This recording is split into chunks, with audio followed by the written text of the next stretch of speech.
ó mà wà lágbára báyìí o President Trump.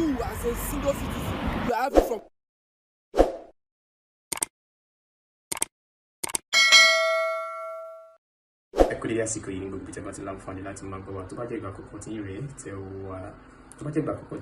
tẹ́ ń wò wá ní ìkànnì táwa yìí ẹ má gbàgbé láti subscribe àti láti on notification button yìí láti máa rí àwọn fọ́nrán báyìí wò lóòrèkóòrè ní gbogbo ìgbà tí a bá fi sílẹ̀ fún yín.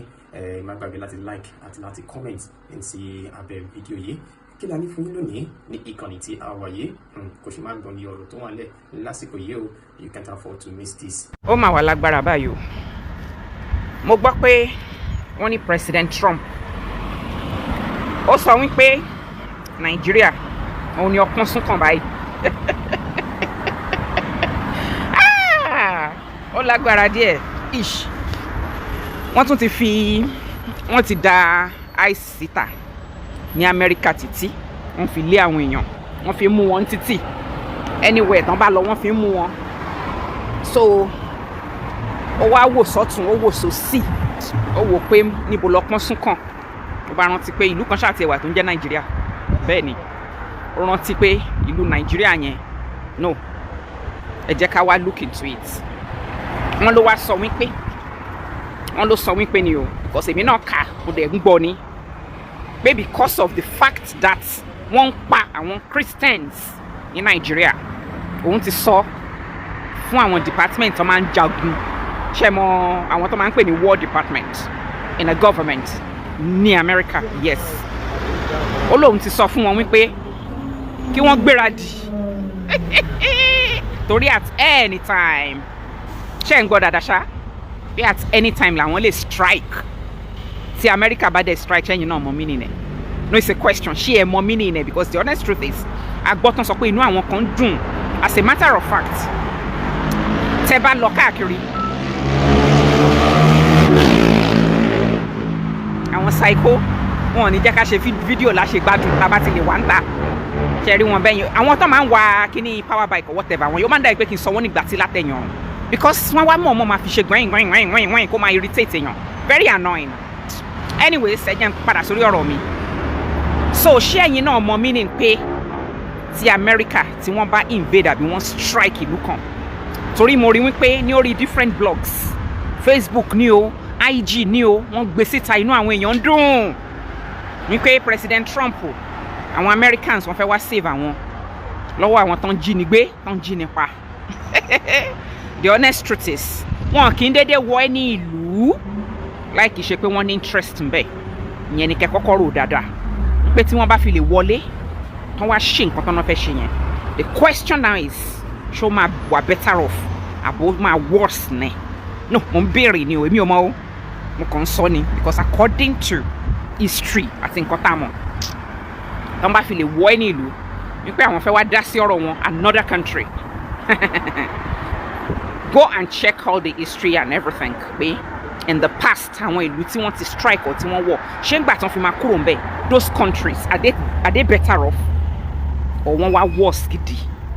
Nítorí wípé bóyá I like it or not ẹ ti máa gbọ́ from different angles from different corners. Ṣẹ́rí gbogbo àwọn advanced countries wọ́n ní special interests nínú ìlú wa yẹn tí wọ́n ń pè ní Nàìjíríà yàtọ̀ sí àwọn the types of human being tó wá láti bẹ̀.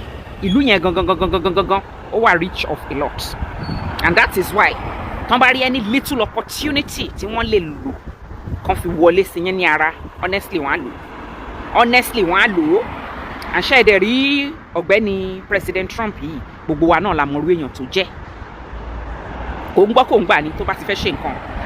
So bó ti ṣe rọra ń sọ ṣúkẹ́ṣúkẹ́ kẹ́lẹ́kẹ́lẹ́ yẹn kó má di pé àkànmá dédé jíjọ́ kan ẹ gbọ́ wípé it is well o.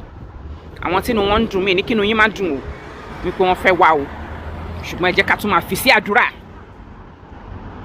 wípé kí ìlú wa kó wà òkè kó má need any external intervention from any advanced country because the honest truth is tí wọ́n bá ti wá nǹkan tó fẹ́ ṣe nìkan kọ́ náà máa ṣe.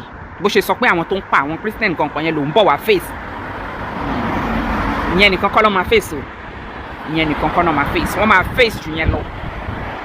tí wọ́n bá wá lọ tán ṣé ara máa rọ okùn ṣé ara máa rọ adìyẹ that is the question tó yẹ ká máa béèrè tán bá lọ tán tán wọlé wá gbìm tán kúrò gbàgà ṣé ara máa rọ okùn ṣé ara máa rọ adìyẹ after tán bá lọ tán no mò ń béèrè lọ́wọ́ yín ni o ẹ̀yin ará Nàìjíríà tèmi torí inú àwọn kan ń dùn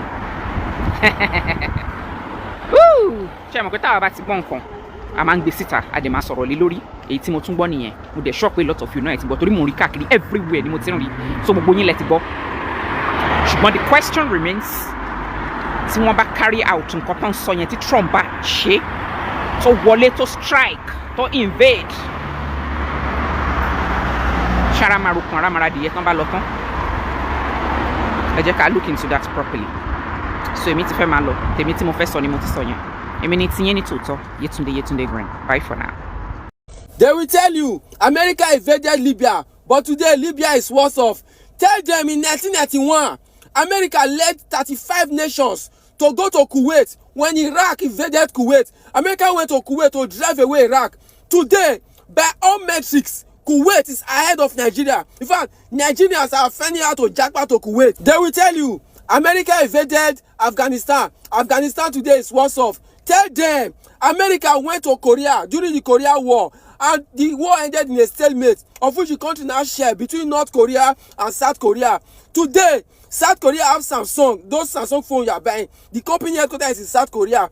Today, South Korea is doing this Kia, this motor company called Kia Hyundai. Tell them that it's America that also invaded there. That is a success story. America invaded Japan. Today, is Japan not better than Nigeria? Nigeria that was not even invaded. Now our looting corrupt politicians that invade us. Is Japan, can you compare Japan that America invaded with atomic bomb? Can you compare it to Nigeria? Tell us what benefit you as a single citizen you are having from this government. Even the Libya that they are saying that America invaded and today is worse off. There are more Nigerians in Libya than there are Libya in Nigerians. There are more Nigerians now in Libya. Walk around Nigeria. How many Libyan person can you see? But go to Libya. Upon all the message that Libya is worse, Libya is worse. People are on the desert from here now. They go Libya. Still they shook head. They enter the same Libya that they say is worse off. These people that is making all this kind of allegation. These countries, as they say that any country that America invade will become worse. America invade South Korea. Are we better than South Korea? Today they are jackpotting to that South Korea. America invaded Japan.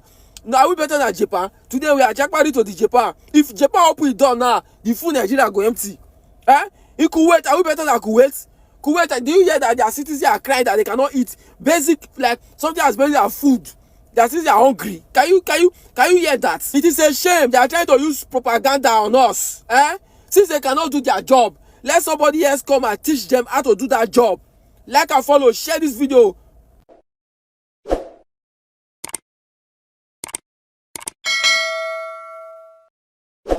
ọ̀tẹ̀ ló ń jẹ́ ló ń pè ọ́ kò sẹ́ni tí ò lórúkọ tiẹ̀ àti wípé ọmọ kì í gọ̀ títí sẹ́ẹ̀ kó gbàgbé orúkọ ara rẹ̀. ààfin tèmi ò nílò ìdánimọ̀ lọ́jà tó bá dọ́jà báyìí wọ́n á mọ̀ kó dọ́jà ni èmi tí ń tòótọ́ Samuel Owóyẹmí fẹ́lẹ́fẹ́lẹ́ láyé lórúkọ mi fẹ́lẹ́ ní gbogbo èèyàn mọ̀ mí sí èmi náà kọ́ Ọlọ́run ọba òkè ló fún mi ṣe ní gbogbo ìgbà.